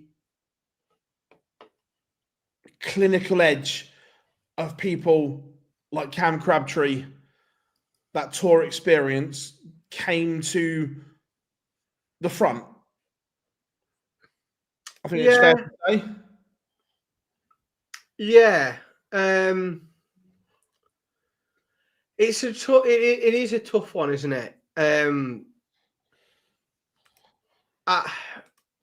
not a big fan. I'm not a big fan of seeing it. I think it isn't best for the development of the rest of the tour. You know, I don't think that I think it detracts from what the development tour is trying to do. You know, if you have a tour card, you play an awful lot of darts in environments that should be developing your game. You get to play an awful lot, and if you're getting your ass kicked, I think sometimes this is just it's the people are topping up an extra few quid here at the expense of others. You know, I look. So if you're looking at Dev Tour, what in the top 20? 1, 2, 3, 4, 5 of the top 20. You've got a tour card. 3 of the top 10. 1, 2. Yeah, something like that. Crabtree, Białecki, Grlich, Weber, and Tingstrom. I think Crabtree, Bates, Białecki, Grulish. But by the way, let's do the positive first. Like Tyler Thorpe winning on the Dev Tour, great. A name that we don't know. This is what the development tour is for me, or should be about, is these players developing and breaking through. Yeah, Jensen Walker in the top 16. Give me that. That'll do. Yeah. That's what we want. Yeah, no, I'm not a fan. Again, I think, you know, we need to do more. We need to do more with thresholds and where you should be in the world in order to do that. Yeah, you know, Cam Crabtree is 86th in the world at the minute.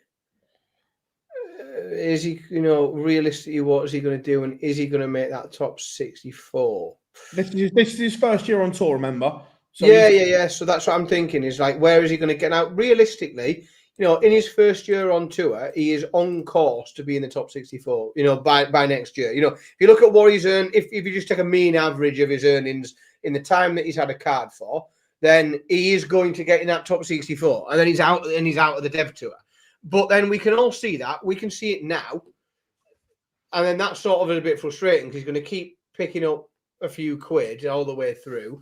And then he's going to keep picking up a few quid off the Dev Tour to the point where he's not allowed to play it anymore. Because he is on that trajectory. Like if you look at what he's done so far, the money that we expect him to pick up, then he's going to get in that top 64. Yeah, so like it's all right having saying, well, the top 64 is your threshold, but you're still going to have outliers like that where they can still go and pick that up. But it's going to be the exception, not the rule. You're only going to ever have maybe 1-2 players at most who are able to really dominate that, because the talent's too good in that development tour. The talent is too good for anybody to really dominate it. Too much, offer 2, 3, 4 players to be at it and have a tour card. I just think. Look, and I can't. Where's the comment? Yeah, Bob, I fully agree. Charlie Manby and Ryan Branley are brilliant, and that's what the Dev Tour is about. And Joel, we're not saying this is the player's fault, but my issue is one, that Cam is going to qualify for the Grand Slam and the World Championships off of the development tour. Now, if he keeps his tour card because of those 2 tournaments, that's unfair in my opinion, because that's an unfair route to 2 ranked tournaments that other people on the tour don't have. If you are over a certain age, you don't have the route to those TV tournaments. I get James through the Pro Tour, but say he keeps his card by $5,000 for qualifying for the Slam, and it's through that route. That $5,000 is a route that someone that had a tour card doesn't have. And then with Owen, yes, he struggled on tour, but he's going to he will get his card straight back through the Dev Tour and have to avoid Q School. Now, right now, would he get a card through Q School? Possibly, but we know Q School is tough. Yeah.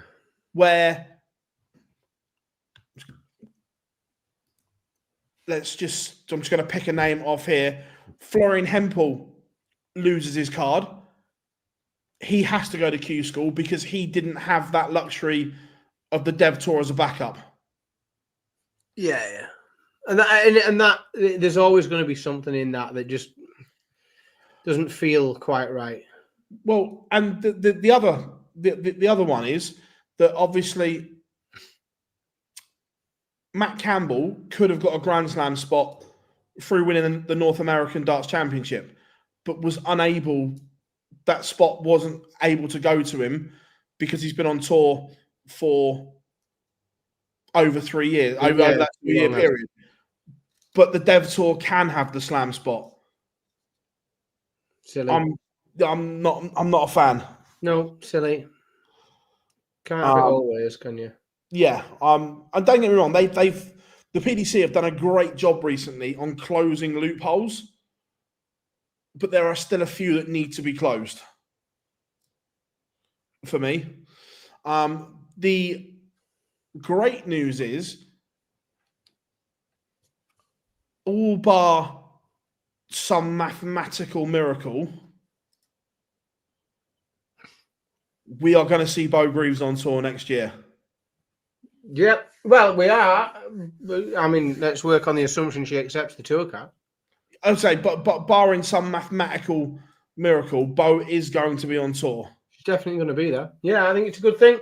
I think we will see more from a game. I think her game will increase in quality. The more time that she spends on tour, the more time she spends in that environment, the better and better she will get. I don't know how good she can be yet. I think she can be very, very, very good. It's exciting. Oh, 100%. Joel, Hempel, bad example. But again, he shouldn't have had that spot either. It was just the person is irrelevant. It's the point. Stephen Burton. for instance, we'll take Burton instead of Hempel. It's the same thing that he hasn't got that backup. The person's irrelevant. It's the it's process. the system, isn't it? That's right. It's the system. Ooh. Yeah. Look, Joel, if they didn't put the money on their rankings, then fine. I've not got an issue with that. If that, like when Duzza got a Grand Slam spot as a BDO pick, but had his tour card, and that money didn't go on his ranking. So if Cam played in the Slam through the Dev Tour, and that money didn't go on his ranking, then fine. That is what it is then. Yeah, I get that. But the Dev Tour hots up, one weekend left, and then the qualifier for the World Youth. Again, exciting on that Dev Tour. The talent is unreal. Oh, it's very special, isn't it? Very impressive. Yeah, 100%. Super stuff. So yeah, going to be interesting, that final weekend on the development tour. A lot to play for. And again, that spot at Minehead for the World Youth on the Monday, I think it is. So that will be tidy enough. Did we miss anything else in a week of darts? I'll tell you something interesting that I encountered today in darts, and I don't get to say this very often because, I mean, darts is continuing to bridge the gap into the mainstream media, and we do see dart stories a lot of them shite in the comic book newspapers that I won't read with red tops on them. Today darts actually was this is quite interesting. Darts was actually featured in a grown-ups newspaper, an actual newspaper for actual grown-ups. There was an article in the Times about darts today, believe it or not, if you can wrap your head around that one. Was the so, and it was quite an interesting write-up as well. It's behind a paywall, but if you're not a subscriber to the Times, so like I apologize if I'm leading you all to waste your money on it. It's not a waste of money, right? Read a grown-ups newspaper, but they did a decent write-up on the acquisition of Auto Darts by Finmore Red Dragon's parent company. But it was a big write-up in today's Times, which is again, you don't often see. We're used to seeing darts in the comic papers, but not in the grown-ups papers. See a big article in the Times. It's a big deal. We're in the real world. It's a real interesting acquisition, that, which says to me we're going to get a Winmore Red Dragon version of the Scolia and an Omni very soon. Yeah, of course. Yeah, that's exactly what we're going to get. Yeah. Have you been doing conspiracy theories on live streams? Yes. Yeah, fucking maniac. Yeah, God, that's class. Funny that. Between the semi-final and final of the Euro Tour, we had a good 10-15 minutes on conspiracy theories. I bet you. Yeah, I probably, the difficulty is I quite like getting into that, but I lack patience for idiots. That's the problem. And like I can very quickly lose my temper. Because don't get me wrong, like, are there some that are legitimate? Yes, they're not so much conspiracy theories. It's just stuff that was covered up for years and then it comes out. Like, make no mistake, the CIA killed JFK. Like, that happened. Like, there is absolutely it's irrefutable. Like, regardless of who pulled the trigger and where they were stood, book depository, grassy knoll, etc., they were behind it. But like, the moon landing is not being real. I put those idiots along with the flat earthers. Like, I put them in exactly the same category. I think no, it never happened. Oh, mate, do you know what? My head's going to be tough. I'll bring a globe. I'll bring textbooks from schools. Like, we'll be sat in mine head. We'll miss half the players' championship finals while I explain how it had to be real. Like, we'll do that. That'll be fun. Honestly, we had a great 10-15 minutes. It was Tupac's still alive. Like, I'll give you that one. Elvis is still alive. Elvis is Elvis. I'll give you. So yeah, do you know I do quite enjoy. I quite enjoy it. We'd have to have a spin-off, Phil. We can do a conspiracy theory podcast, can't we? We'll get a spin-off at some point. Yeah. Also, the ADA events in Australia. Really nice to have a stream board from them. The standard was decent. So that was good. Fair play. We had the boys on a few weeks ago now, it was nice to see the stream board for them. Also, we have got a Discord group now, and it is live, everyone. So if you we'll put a conspiracy theory section in it. Yeah, the OD conspiracy theories. Get it involved. We'll get that in. But the Discord group is now available and being populated with content all the time, which is good. We are going to be looking for some moderators for it as well. So drop us a shout if that's something that you would be interested in, because it's almost impossible for us to do that. And as we've said that, I've just had a little pop-up. Someone has joined. I've had the little red dot on my Discord app. So someone has joined. Thank you very much. Which is good. Pro Tours tomorrow, Dan. Looking forward to that. Some big names playing as well, which is nice. Yes, there is some missing, but there is still... I say this at the moment because until tomorrow morning happens, things can happen, but not playing. Stephen Bunting, Johnny Clayton, Rob Cross, which I'm surprised about. Chris Dobie, no surprise Luke's not playing. Nathan Rafferty, Joshua Richardson, Josh Rock, Michele Toretta, Jules Van Dongen, Tim Waters, and Peter Wright. So there's still some big names in there. Yeah, again, very difficult not to enjoy at the minute because there's that much carnage going on and so many strange things going on. Then another 2 days of them is fun. They're just a pain in the ass because I'm at work all the time. That's the only challenge that I have. I really miss the weekend ones. I genuinely miss them a lot.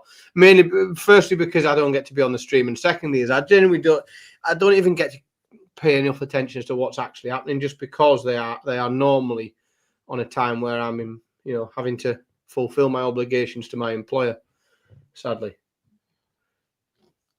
Yeah. Pro Tour returns. We will be live, remember, from 12 tomorrow, because it's in Germany. So it's 1 o'clock there, 12 o'clock here. Connor, he may be on the list, but he's automatically qualified. That just means he hasn't pulled out yet. He hasn't formally pulled out of that event. He hasn't formally withdrawn yet. Yeah. That's that one. But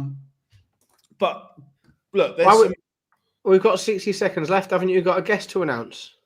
Come to that in a second. But just before we go there, remember, this is huge. Outside the race for the Players' Championships at the moment are a lot of big names. Luke Humphries is 64th seed. That's probably why he's gone. Nathan Aspinall outside. Michael van Gerwen a long way outside. That's why he's playing. Van den Berg a mile off. It's a big time for some of these players. But we do have a guest to announce live on the show next week. Give you a guess first of all. Who are you going for?